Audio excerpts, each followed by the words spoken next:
Yunus adalah nabi Allah. Allah memerintahkan dia untuk pergi ke kota yang disebut Niniwe. Orang-orang di sana jahat. Allah memerintahkan Yunus untuk memberitahukan kepada orang-orang agar bertobat. Niniwe adalah kota yang diselamatkan Tuhan karena mereka bertobat.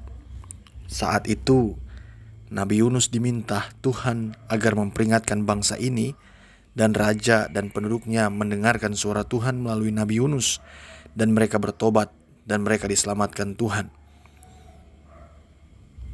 Yunus pasal 3 ayat yang ke-6. Setelah sampai kabar itu kepada raja kota Niniwe, turunlah ia dari singgasananya, ditanggalkannya jubahnya, diselubungkannya kain kabung, lalu duduklah ia di Abu. Niniwe adalah ibu kota bangsa Asyur yang sangat besar, merupakan kota yang megah dan cukup modern pada masanya. Dikatakan diperlukan waktu 3 hari berjalan kaki mengelilingi kota itu. Tetapi pada perkembangan ke depan, para penduduk Niniwe lupa mengajarkan turunannya akan bagaimana Tuhan mengampuni dan menyelamatkan mereka. Mereka lupa untuk memberitakan firman Tuhan kepada anak-anaknya keturunan mereka, bagaimana Tuhan mengizinkan atau Tuhan menginginkan manusia setia dan taat pada Tuhan.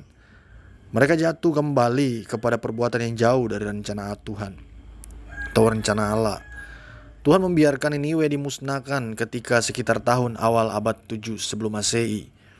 Niniwe dihancurkan oleh kelompok Babilonia dan lenyap. Niniwe yang tertulis dalam Alkitab itu terkonfirmasi ketika ditemukannya kota itu oleh arkeolog di abad ke-19. Ayat Alkitab menegaskan akan musnahnya kota Niniwe dalam Yesaya pasal 2 ayat 13. Akan mengacungkan tangannya terhadap utara, akan membinasakan Asyur, dan akan membuat Niniwe menjadi tempat yang sunyi sepi, kering seperti padang gurun. Artinya kota itu pernah menjadi perhatian Tuhan, dan kota itu diselamatkan, tetapi akhirnya dilenyapkan Tuhan karena mereka kembali tidak setia. Ini mengingatkan kepada kita bagaimana banyak orang yang telah bertobat atau dahulu yang hidup di dalam Tuhan, hidup dalam belas kasihan Tuhan, mereka menjadi orang penting dan ternama dalam kehidupan keyakinannya dalam Tuhan. Mereka berkecukupan dan hidup dalam sukacita, namun mereka lupa mengajarkan bagaimana Tuhan memberkati hidup mereka. Mereka, para orang tua, lupa mengajarkan kepada turunannya bagaimana Tuhan yang memberikan sumber segala sukacita dan rezeki. Mereka lupa mengajarkan firman Tuhan kepada anak cucunya, sehingga anak cucunya tidak lagi mengikuti dan masuk dalam rencana Tuhan, dan akhirnya mendapat penderitaan dan bahkan lenyap. Alkitab menyebut bahwa Niniwe adalah sebuah kota megah. Dalam Yunus pasal 1 ayat 2, berkat Tuhan dicurahkan secara berlimpah di Niniwe. Kota ini tidak hanya merupakan kota metropolitan besar, ibu kota dari kekaisaran yang kuat, namun kota ini juga terkenal karena keindahannya. Banyak orang menganggap Niniwe sebagai kota terindah yang pernah dibangun di bumi ini. Secara militer, Niniwe tampaknya tak terkalahkan menurut kabar. Setidaknya pada zaman dahulu, kota ini membangun benteng pertahanan di luar kota yang membentang sepanjang 60 mil, dan di dalam kota dibangun tempat atau tembok-tembok setinggi 100 kaki. Kereta kuda berjajar tiga dapat melintas di atas benteng yang dibangun. Untuk membangun istana raja di Niniwe dibutuhkan 10.000 budak selama 12 tahun. Taman-taman kota dan bangunan-bangunan umum lainnya sangat soho di dunia dan terpandang. Niniwe telah berdiri selama 1.500 tahun, yang membuat kebanyakan kota besar lainnya tampak seperti baru berkembang. Niniwe benar-benar adalah kota megah. Niniwe yang disebutkan dalam Alkitab juga mewakili atau menjadi simbol kota pada zaman kuno dan modern. Niniwe adalah kota berbudaya sekaligus kota yang penuh ketidakadilan, penindasan, dan kekerasan. Kejahatan kota inilah yang dikatakan Allah sebagai masalah utamanya dan menjadi alasan mengapa pelayanan misi Yunus sangat diperlukan. Di samping keindahan dan kekuatannya, Niniwe juga merupakan kota yang akan dihakimi. Kota ini menyembah berhala dan seluruh kehidupan ekonomi dan politiknya didasarkan pada eksploitasi negara-negara yang lemah atau bangsa-bangsa yang lemah, penaklukan secara militer dan perbudakan. Bahkan Nabi Nahum dengan jelas menggambarkan Niniwe sebagai pengkhianat bangsa-bangsa dan sebuah kota persundalan. Nahum pasal 3 ayat 4. Segala jenis sifat buruk dan sihir banyak dilakukan, dan bahkan perkembangan artistiknya telah dikotori oleh percabulan penyembahan berhala. Dengan tegas Nahum menyebut Niniwe sebagai kota penumpah darah. Nahum pasal 3 ayat 1.